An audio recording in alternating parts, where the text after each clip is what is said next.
بسم اللہ الرحمن الرحیم۔ ناظرین السلام علیکم ورحمۃ اللہ۔ ناظرین آج ہم ابو الفراح طرطوسی رحمۃ اللہ تعالیٰ علیہ آپ کے متعلق گفتگو کریں گے۔ ناظرین شیخ محمد یوسف ابو الفراح طرطوسی اپنے وقت کے قطب وقت اور جامع الکمالات گزرے ہیں۔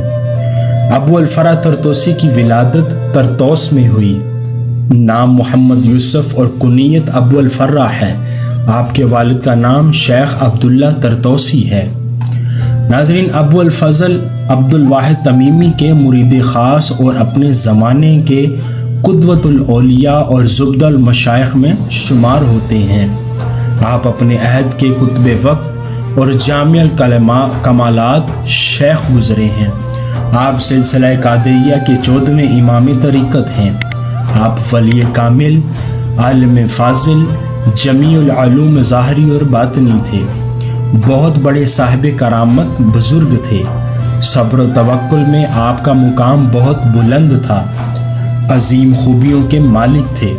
آپ نے پیر و مرشد کے نقش قدم پر چل کر خلق خدا کی رہنمائی کا فریضہ انجام دیا اور دین متین کی وہ خدمت انجام دی کہ آج بھی آپ کا نقش قدم فیض روحانی کا سرچشمہ ہے۔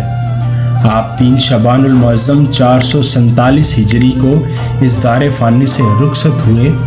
آپ کی آخری آرامگاہ طرطوس نزد بغداد میں واقع ہے۔